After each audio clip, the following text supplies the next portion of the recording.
Can we have the college presidents and university presidents up here too?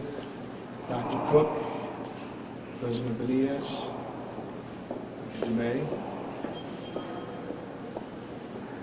President Doran.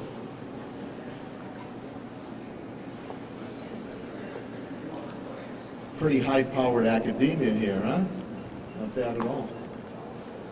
Thank you very much for being here, and good morning. Welcome to the house that Neal built. Richie likes that. I like it too. Worked very closely with Congressman Neal to make sure that this Union Station came to fruition for a hub of transportation for Western Massachusetts, and hopefully very shortly, in the near future, east-west, west-east rail. Today, we come together with our area college presidents and university presidents. I'm also joined by my executive director with the SRA, Amanda Pham, who is here, and board member Margaret Boyle, SRA board member Margaret Boyle, who's also here too. Cybersecurity is on everybody's mind. We constantly have to have our guard up in protection so we are not hacked, whether it's in business, whether it's in government, whether it's in healthcare, you name it, whether it's in travel. It's essential that we have the protections pertaining to cybersecurity. It's how business flows now. And I want to thank Congressman Neal. I always say it, once a mayor, always the heart of a mayor. He never forgets his home city here, Springfield, his first congressional district, the state, and actually the United States of America, being the former chair of Ways and Means. We're hopeful that might change in the next upcoming elections too, by the way. So again, he has secured $3 million for the cybersecurity range that's going to occur here at Union Station. And this also brings training in working with our local higher educational institutions here, and also opportunity for a good four-letter word. I know you skiers like snow, but I say jobs, J-O-B-S, and it's just a natural progression of Union Station on it. So without further ado, let's give a big round of applause to our congressman, our friend, Congressman Neal, and thank you again for bringing home the bacon. Thanks very much, Mr. Mayor, for your good guidance and leadership, and I want to thank the college presidents who are assembled here, which give us considerable reputational value based upon the good work that they do and the products that they produce. But I also think that part of the challenges in education today clearly are the emerging threats that cybersecurity is going to be a response to. We talk about it all the time in Washington. You can't go to a gathering of the national defense agencies, the intelligence gathering agencies, where cybersecurity doesn't come up. A very small thing that typically if there's some sort of a outbreak or we need an update on what's happening in some international theater, what is striking about it is that even as members of Congress go into the briefing, they check your phone and they put the wand on you because they're concerned about any sort of security leaks. And I think we all feel a sense of outrage when there's some sort of a threat that comes to those who gather intelligence or to our military. And I think that part of the challenge that we have in the Valley here is because of the connection that we have to the University of Massachusetts, but just as importantly, the challenge that we have here really relates firmly to what the next generation of students are going to take their proper role in developing. So I think on the White Street side, which I'm familiar with, this is not only going to be an important use of space, but anytime you have colleges and universities of this reputation, it makes a huge difference. Because creating more pedestrian traffic, creating better outcomes, it builds its own ecosystem, it builds its own community. And I thought in talking to President Cook, probably 4 years ago or so, when he made the sales effort to me, we decided that we would proceed on this basis, but I want to thank the faculty and members of the staff who helped to develop the plan. A reminder that these sorts of requests for congressional spending They overwhelmingly, if not exclusively, come from universities and colleges, hospitals, and local government. That's a really important consideration. And I also will say this assertively, and that is there's a reason in our constitutional system that Congress is mentioned as the first branch of government. Members of Congress don't serve under presidents. Members of Congress serve with presidents. And we have a fundamental responsibility to oversee the expenditure of the public purse. And I think this is a worthwhile investment, and for generations that are going to enjoy the benefits of what we've done. So as the mayor noted, $3 million for the management of the facility, including software, and there are a number of that President Cook explained precisely what he's going to do with it, but $1.5 million from the state government, and Mayor Sarno has been visionary enough to add another $500,000. Just, I know that because it's academic sorts that we have with us. So the $1.5 million that came from the state, and I have a staff member that can confirm it, we were going back and forth with Governor Baker. And I said, you know, my hooks are in there. And so I said to the guy, he said, well, look, he said, the lieutenant governor is handling this. So I said to the staff, find out when she's going to be nearby. She was in Westfield. And if she thought that we were just going to let it go, gave her the quick briefing, and she called back and said, okay, we're going to do this. And I bring that up because relationships are very important. And I had a great relationship with the former governor and his staff, and I was an early supporter of this governor.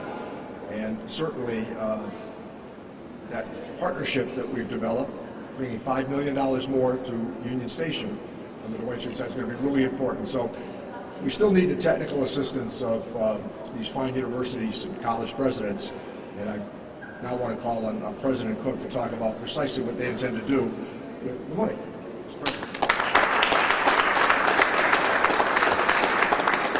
Good morning, everyone. Thank you, Congressman. It is not often, by the way, when you ask for a certain amount, clearly over a number of conversations, and you actually receive more than that. Pretty unusual. We were here, as discussed, not 2.5 months ago, announcing the official launch of a Cyber Center of Excellence here at Union Station. So to again join with Congressman Neal to celebrate this deeply meaningful federal funding is a remarkable gift at the start of 2023. The combination now of local, state, and federal funds brings a sustainability to the effort of providing cyber range learning to area higher education, while the Security Operations Center, known as a SOC, will serve to strengthen municipal governments, nonprofits, and businesses in their efforts to harden cyber protections. Once more, I would like to say thank you to the broad collaboration that is adding to this complementary dynamic to the nexus that is Union Station, to Mayor Sarno and the City of Springfield, to my colleagues in higher education, and we see my colleague presidents here, clearly as a show of support and investment in this. Presidents from Bay Path University, Elms College, and American International College, I'm so thrilled that they join us today. To the talented faculty and staff at STCC, a number of who are here today as well. To Appleton Corporation, quietly behind the scenes, including Paul Stelzer, and to the Springfield Redevelopment Authority Executive Director Amanda Pham and Chair Armando Feliciano, thank you all for what is a multi-year planning effort to diligently make this Cyber Center a reality. But I reserve a final thank you to Chairman Neal for delivering once again for Western Massachusetts. I'm reminded of the outlook provided by Congressman Neal at the STCC 50th anniversary commencement when he served as our keynote. The future chair of the Committee on Ways and Means for the United States House of Representatives discussed the crisis that was the closing of the federal Springfield Armory and the unyielding determination by leaders of that time to create the only technical community college in Massachusetts. He also noted how the 60th governor of Massachusetts, Foster Furcolo, a son of Springfield, created the community college system because first-generation students should have every opportunity for a family-sustaining career. At that STIC graduation, a brief 6 years ago, the concept distilled by Congressman Neal was simple, and he articulated this. Take a big idea and get it accomplished. He describes for graduates how the world responds to aspiration and that, quote, experience will always inform our judgment. proof positive with the accomplishment we celebrate today that our Congressman has indeed taken his decades of experience and combined the big idea of Union Station's cybersecurity and a diverse workforce. Thank you so much, Congressman Neal.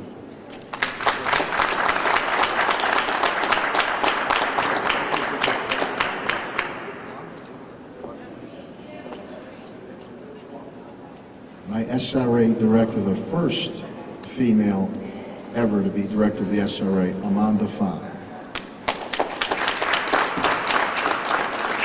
Thank you. I'm very honored today to be in front of you again for another grant announcement for the proposed Cybersecurity Center. Throughout these years, Congressman Neal has been supportive in this endeavor, and now we celebrate a milestone towards its reality.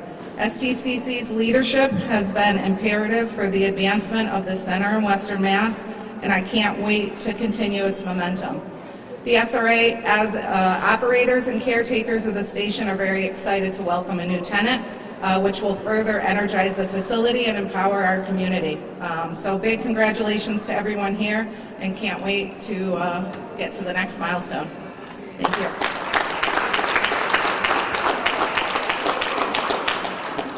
Exactly what's going to happen here.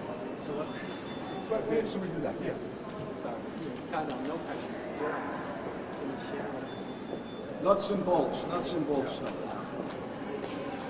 So the question again for those who are, I'm gonna give my CIO a chance to catch her breath a little bit. She didn't realize she was gonna be put in front of the audience.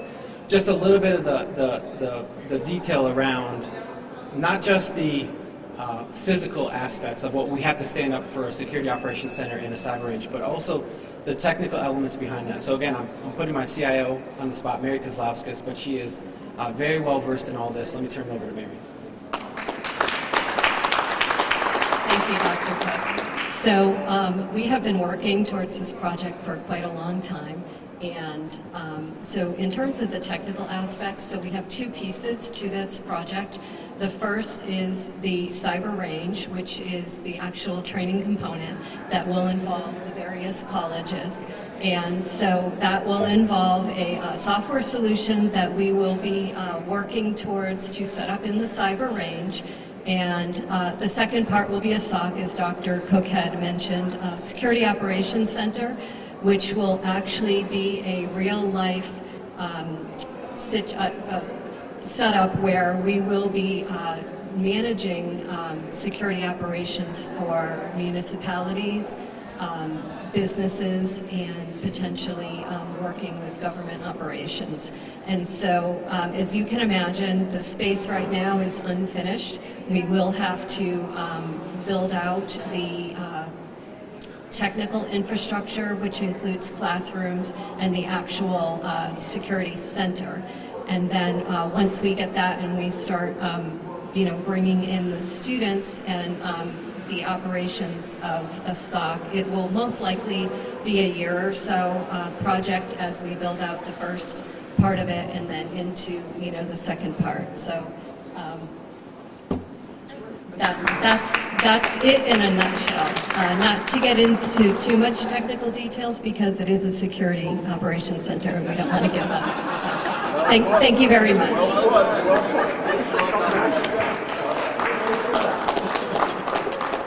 don't know if there's any questions. Yeah, questions. How many people will be working at the center roughly once it's fully up and running? So the plan is to have 4 full-time employees, not initially, but as we phase through. So we will have a cyber range manager, we'll have a technical support person that will actually be managing the servers and the infrastructure. We'll have a administrative support and then eventually the SOC manager.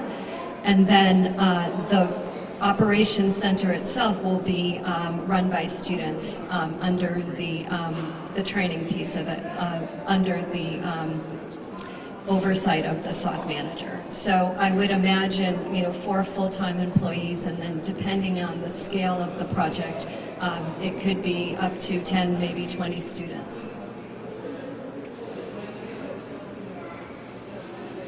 Questions?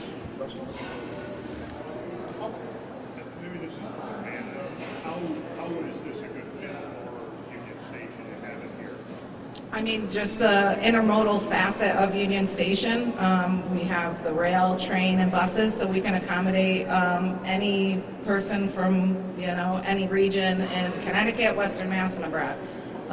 So we can't wait to welcome them here, and we think it's a great fit.